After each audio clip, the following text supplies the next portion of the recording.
In this video I will show you how to make new database for your WordPress. First of all, search localhost and phpMyAdmin, then enter username as root and password as password, then click on go.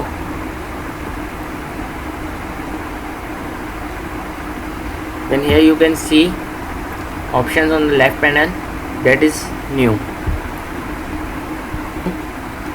Click on new.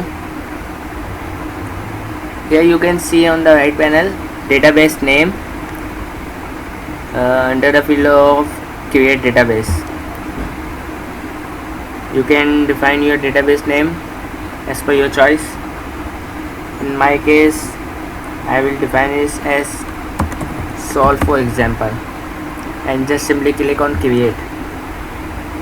It will create your database for the WordPress website. Then here you can see the solve is appeared on the left panel. That means your database has been created. Now I will show you how can you delete your database.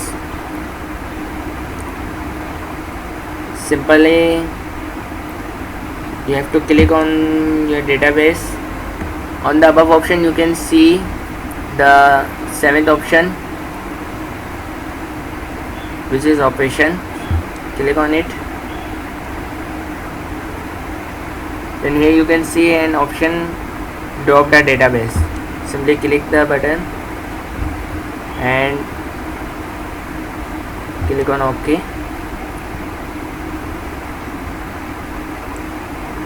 And look, here your database has been deleted successfully.